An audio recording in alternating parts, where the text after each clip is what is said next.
ট্যাংরার ঘটনার দিকে নজর রাখা যাক। ট্যাংরায় পুনর্নির্মাণ, সোমবার রাতে গ্রেফতার করা হয়েছে প্রসূন দেখে স্ত্রী, মেয়ে এবং বৌদিকে খুনের দাবি প্রসূনের। নিজের মুখেই স্বীকার করেছে জেরায়। আর প্রসূনকে নিয়ে ট্যাংরার বাড়িতে পুনর্নির্মাণ পুলিশের। এখনো পর্যন্ত প্রসূনের ভাই এবং তার দাদার মেয়ে, তারা দুজনে, দাদার ছেলে দুজনেই কিন্তু হাসপাতালে চিকিৎসাধীন রয়েছে। অর্থাৎ প্রদীপ দে এবং প্রণয় দে দুজনেই হাসপাতালে চিকিৎসাধীন। প্রসূন দেকে গত সোমবারই গ্রেফতার করা হয়েছে। আজ প্রসূন দেকে সঙ্গে নিয়েই ট্যাংরার বাড়িতে পুনর্নির্মাণ পুলিশে।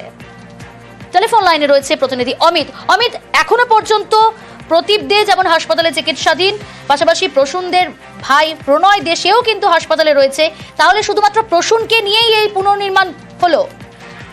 একেবারে প্রসূন দে যাকে গ্রেপ্তার করা হয়েছে, ট্যাংরার একই পরিবারের 3 সদস্যের যে খুনের ঘটনা, এবং পুলিশের কাছে গ্রেপ্তার হওয়ার পরে সে পুলিশের স্বীকার করে নিয়েছে যে স্ত্রী রমি, বৌদি সুরেশা এবং তার নাবালিকা কন্যা 3জনকেই প্রসূন নিজে খুন করেছেন। সেক্ষেত্রে সোমবার দিন এনআরএস হাসপাতাল থেকে ছাড়া পাতালে গ্রেপ্তার করা হয়। গতকাল আদালতে পেশ করে দুদিনের নিজেদের হেফাজতে নিতে পুলিশ, এবং আগামীকাল আদালতে পেশ করার আগেই পুলিশের তরফে প্রসূনকে নিয়ে ঘটনা পুনর্নির্মাণ করা হলো, যাতে আগামীকাল যখন তাকে আদালতে পেশ করা হবে তখন আদালতকে ঘটনা সম্পর্কে বা ঘটনার পুঙ্খ তথ্য আদালতের কাছে তুলে দেওয়া সম্ভব হবে পুলিশের তরফে। এই কারণেই আজকেই তাকে আদালতে পেশ করার আগে প্রসূনকে নিয়েই ঘটনা পুনর্নির্মাণ এই মুহূর্তে করা হচ্ছে। ট্যাংরায় দে পরিবারের যে বাড়ি, সেই বাড়িতে এই মুহূর্তে প্রসূনকে নিয়ে এসেছেন ট্যাংরা থানার পুলিশ অফিসাররা, যার মধ্যে তদন্তকারী অফিসার নিজে রয়েছেন। সেক্ষেত্রে দোতলার 3টি ঘর থেকে 3টি দেহ পাওয়া যায়। 3 তলায় রক্তমাখা জামা কাপড়, পেপার কাটিং নাইফ যেটি ব্যবহার করা হয়েছিল খুন করার ক্ষেত্রে, সেগুলো 3 তলার ঘর থেকে পাওয়া হয়েছে। সেক্ষেত্রে ঘটনার আগের দিন অর্থাৎ 17 তারিখ দিনভর তারা কি করেছিলেন, কোথায় ছিলেন, রাতে কখন ডিনার করলেন, কখন পায়েসের সঙ্গে ঘুমের ওষুধ মেশানো হলো, এই বিষয়গুলো যেমন রিকনস্ট্রাকশন বা পুনর্নির্মাণ করে দেখতে চাইছেন পুলিশ আধিকারিকরা। একই সঙ্গে 18 তারিখ সকালে উঠে প্রসূন এবং প্রণয় দুজনেই দাবি করেছিলেন পুলিশ আধিকারিকদের কাছে যে প্রত্যেকের ঘুমের ওষুধে কোনো এফেক্ট পড়েনি বা ঘুমের ওষুধ তাদের কাজ করেনি।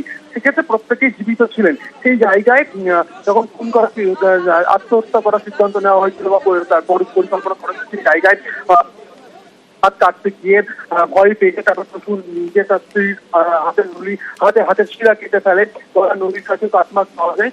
এই যে ঘটনাগুলো ঘটেছিল পর সেই বিষয়গুলো কিন্তু পুনর্নির্মাণ করতে চাইছে পুলিশ। সেই জায়গা থেকে এবং এখনো চলছে তো অমিত, এখনো এই পুনর্নির্মাণ প্রক্রিয়া চলছে? এখনো পর্যন্ত পুনর্নির্মাণ চলছে, এবং তোমাকে জানিয়ে রাখবো এখনো পর্যন্ত তদন্তকারী অফিসাররা প্রসূনকে নিয়ে এই যে পরিবারের বাড়িতেই রয়েছে এবং পুনর্নির্মাণ চলছে। সঙ্গে থাকো আমি। ট্যাংরার ঘটনায় পুনর্নির্মাণ, সোমবার রাতেই গ্রেফতার করা হয় প্রসূন দেকে। দেবাড়ির ছোট ছেলে প্রসূন দেকে সোমবার গ্রেফতার করা হয়। বড় ছেলে অর্থাৎ প্রণয় দে এবং তার নাবালক ছেলে প্রদীপ দে, তারা দুজনে এখনো পর্যন্ত হাসপাতালে চিকিৎসাধীন। স্ত্রী, মেয়ে, বৌদিকে খুনের দাবি প্রসূন, অর্থাৎ জেরায় স্বীকার করে নিয়েছে প্রসূন দে যে স্ত্রী, মেয়ে এবং বৌদিকে খুন করেছে সে।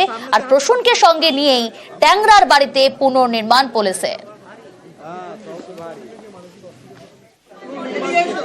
इक्का है यहाँ